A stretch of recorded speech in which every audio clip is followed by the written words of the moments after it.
এতিয়া হাগ্ৰামা মহিলাৰীয়েতো আৰু জনমত নোহোৱা হৈ গৈছে। গতিকে জনমত পোৱাৰ কাৰণে বড়ো সমাজত গৈ এক কথা কয়, মুছলিম সমাজত গৈ এক কথা কয়। আমি তেখেতক প্ৰত্যাহ্বান জনাইছোঁ UPPL দলৰ ফালৰ পৰা।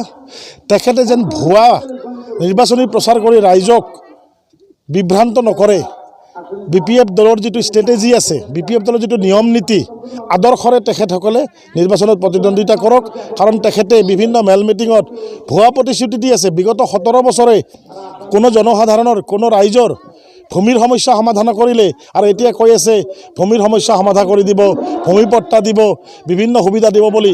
মই প্ৰশ্ন কৰোঁ তেখেতক যে মাননীয় হাগ্ৰামা মহিলাৰী চাহাব, আপুনি 17 বছৰে মুছলমানকে ধৰি, বড়োকে ধৰি, ৰাভাকে ধৰি, অন্যান্য সম্প্ৰদায়কে ধৰি প্ৰত্যেকটো সম্প্ৰদায়ে ভূমি সমস্যাত ভুগি আছে স্বাধীনতাৰ পিছৰ পৰাই। তেওঁলোকৰ সমস্যা আপুনি সমাধান কৰাত কিয় ব্যৰ্থ হৈছিল?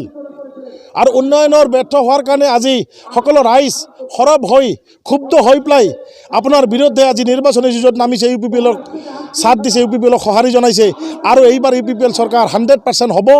আৰু তেওঁলোকে এই ভ্ৰষ্টাচাৰী কৰাৰ BPF দলে এইবাৰ হাত সাবটি বহি থাকি নীৰৱতা অৱলম্বন কৰিলে হ'ল। আৰু তেখেতে আৰু কিছুমান মন্তব্য দি আছে, যি মন্তব্যই আমাৰ দলৰ বিৰুদ্ধে প্ৰচাৰ কৰি আছে। কিয়নো BPFৰ কোনো ৰাজনৈতিক এজেণ্ডা নাই। BPFৰ এজেণ্ডা প্ৰমোদ বড়োৰ বিৰুদ্ধে।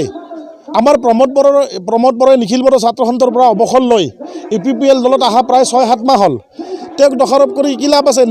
তেওঁক দোষাৰোপ কৰিলে ৰাইজে বুজি পায় নিজৰ দোষ নিজৰ মূৰতে লোৱা হয়। গতিকে আনক সমালোচনা কৰাতকৈ নিজক সংশোধন কৰক হাগ্ৰামা মহিলাৰীয়ে। তেওঁলোকে যেন এইবাৰ উচিত শিক্ষা পাব নিৰ্বাচনৰ সময়ত। সকলো সম্প্ৰদায়ৰ ৰাইজে এইবাৰ UPPL দলক ভোট দি পেলাই তেওঁলোকক উচিত শিক্ষা দিব বুলি মই বিশ্বাস কৰোঁ। আৰু আমি 100% UPPL চৰকাৰ কৰিম। চাওক, অকল মুদৈবাৰীত বুলি নহয়, প্ৰায় ঠাইত হয়তো ভিডিঅ' ভাইৰেল নহয়, তেওঁলোকে পহু খেদাই খাই আছে। কাৰণ তেওঁলোকে 17 বছৰে অকল মুছলমানক নহয়, বড়োসকলকো ঠগিছে, অন্যান্য সম্প্ৰদায়কো ঠগিছে, ৰাভা, কোচ, কাৰো, আদিবাসী, ৰাজবংশী সকলোকে ঠগিছে। তেওঁলোকৰ 17 বছৰে ঠগা অভ্যাস। গতিকে অনাগত দিনত ঠগিব বুলি ৰাইজে সজাগ হৈ তেওঁলোকক পহু খেদা দি আছে। আৰু মুদৈবাৰীত আহি মই ৰাইজৰ যিখিনি সঁহাৰি পাইছোঁ যে আমাৰ এন্থনী বসুমতাৰী বহু ভোটে জিকিব। মই যোৱাকালিৰ পৰাই মুদৈবাৰীত আছোঁ, কলাইগাঁৱত আছোঁ, বিভিন্ন ঠাই পৰিদৰ্শন কৰিলোঁ, বিভিন্ন ৰাইজৰ লগত মত বিনিময় কৰিলোঁ, বিভিন্ন সংগঠনৰ লগত মত বিনিময় কৰিলোঁ। ৰাইজে এইবাৰ মানে একাক সংখ্যাগৰিষ্ঠৰে আমাৰ এন্থনী বসুমতাৰীক মুদৈবাৰীৰ পৰা জয়ী কৰাব। মই মত বিনিময় কৰি যিটো পালোঁ যে আমাৰ মাইনৰিটিৰ ভোট 70% আমাৰ এন্থনী বসুমতাৰীয়ে পাব। মুদৈবাৰীতো পাব আৰু গোটেই BTCতে পাব, গোটেই BTRতে পাব। 100% পাব। কিয়নো সকলো ৰাইজ ইমান দিন বুক ফাটিছিলে, মুখ ফাটা নাছিল। গতিকে এইবাৰ বাঘৰ লগত যুদ্ধ কৰাৰ কাৰণে আমি সিংহ পাইছোঁ, প্ৰমোদ বড়োক পাইছোঁ। প্ৰমোদ বড়োৰ নেতৃত্বতে আমি এইবাৰ সকলো ৰাইজ সজাগ হৈছোঁ। অকল মুছলমান নহয়, অন্যান্য সম্প্ৰদায়ো এইবাৰ মুখ খুলিছে আৰু পৰিৱৰ্তনৰ কথা, পৰিৱৰ্তনৰ আহ্বান জনাইছে।